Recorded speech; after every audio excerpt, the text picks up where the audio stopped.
21st of January 2023. And as you can see, I've got my cap on, so there can be no confusion about my opinions. I'm doing this what a fuck moment, just to give those that actually want to learn more a glimpse into one instance that shaped the Russian nation.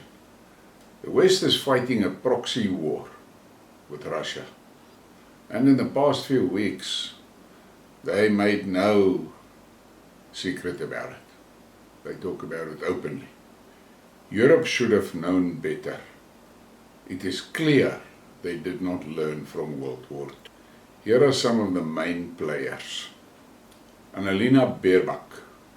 This woman went to Kiev and publicly told Zelensky that she does not care what the voters say.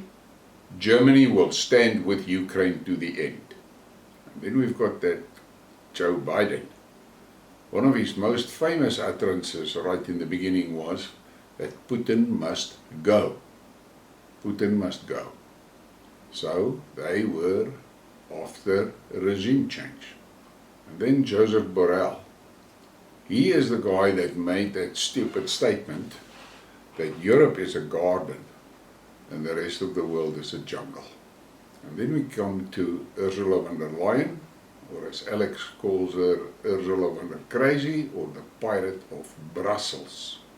One of her most famous utterances was, the Russian economy is in tatters. In tatters, I say.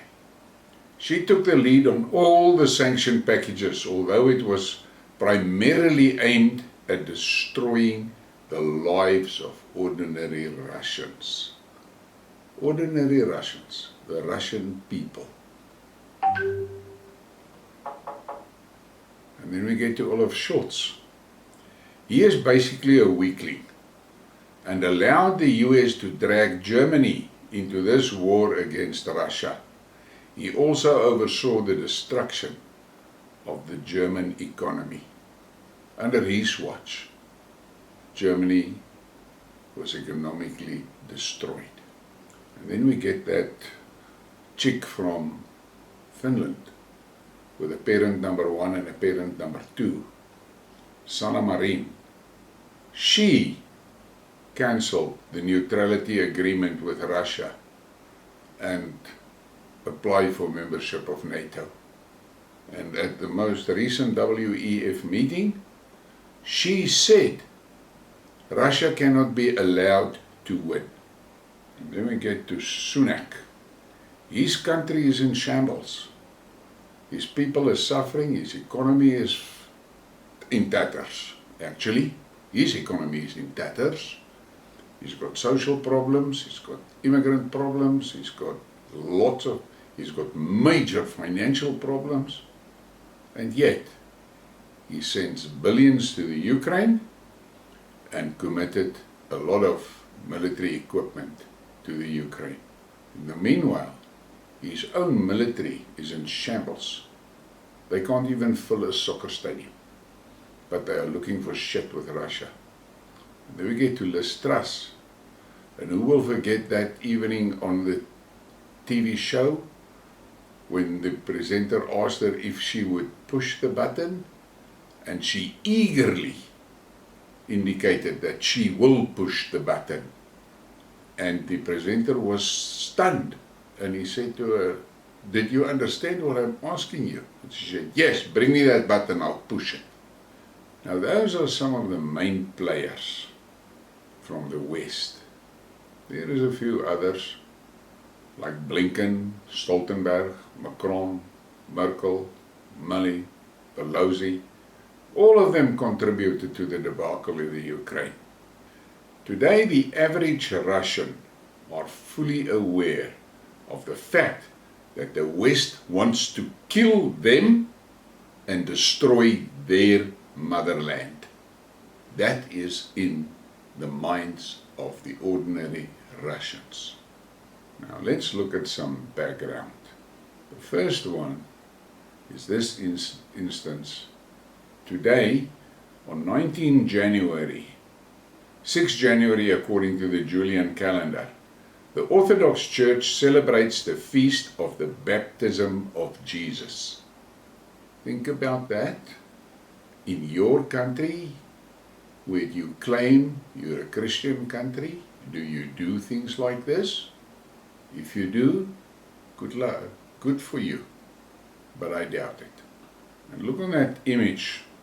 See that cross around Putin's neck? You should go and research what that cross means to him. And for those that do not understand, he is standing there in a pool of water after the ice was cut out so that he could get into the water. The baptism of Jesus by John the Baptist is a major event in the life of Jesus, which is described in 3 synoptic Gospels of the New Testament, Matthew, Mark and Luke. It is considered to have taken place at El Magdas, also called Bethany beyond the Jordan, today located in Jordan. In Russian Orthodoxy, this feast has also become part of the cultural tradition and folk fun. Because of the Russian climate, diving into an ice hole is not an ecclesiastical rite, but priests bless this practice. The main reason for Russian people to do this is to temper their character. Russians have been tempering their character in ice holes for more than 1,000 years, from the date of the baptism of Kievan Rus in 998. Perhaps that is what makes these people so steadfast and fearless. And think about what I have read to you now, and just think about it and file it in your memory hole in your mind. Keep that in mind. The West should take note of this, especially the part about the Russian people's character. Now we come into the crux of this story, the siege of Leningrad. And many of you have heard about it, and I don't think many has got real details about it. But this is something that you must really pay attention to. St. Petersburg, then Leningrad, was the scene of one of the bloodiest and most tragic episodes of the Second World War. Nazi Germany's siege of Russia's former capital lasted 872 days, claiming the lives of up to 1 million civilians and about 500,000 soldiers. Leningrad was absolutely unprepared for the siege. It was impossible to carry out a fully fledged evacuation of the city's 3 million residents along just 2 railway lines in a relatively short time, and military enterprises were evacuated first. No significant stock of food has been created, and warehouses has been destroyed by German aircraft on September 8 and 10, when the blockade was established. By October, rations for residents who neither worked in factories nor fought in trenches had already been reduced to a catastrophic 125 grams of bread per day. And the real famine set in as early as November. Cases of cannibalism were recorded and investigated in the city during the entire period of the siege, their number entering the hundreds. However, given the inhuman conditions in which millions of Leningraders found themselves, this is not as unconscionable as it may seem. The winter of 1941 turned out to be the chilliest in recorded history. The average daily temperature had already dropped to 0 by October 11 and did not rise above freezing until April 7. Fuel reserves in the northern capital quickly ran out, and the electricity supply fell to 15% of the pre-war level. The central heating was turned off and sewage and water supply systems froze. People put small cast iron stoves in their apartments and heated them with everything they had: furniture, flooring, wallpaper and books. The months of the first winter were the bleakest. People died from cold and exhaustion at home, at work and on the streets. Many just sat down to rest and never got up again. In February, special teams removed over 1,000 bodies a day from the streets.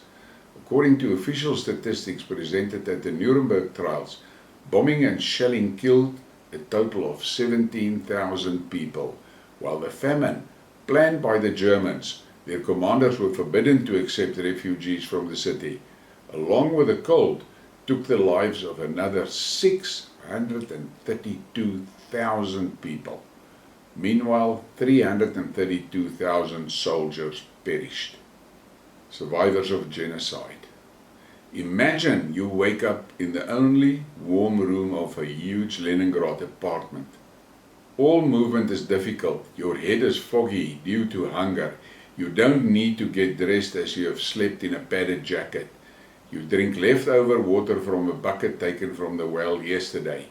You wrap yourself up more tightly and set off to your factory halfway across the city. Public transport stopped working long ago. Supplementary nutrition is organized at the factory.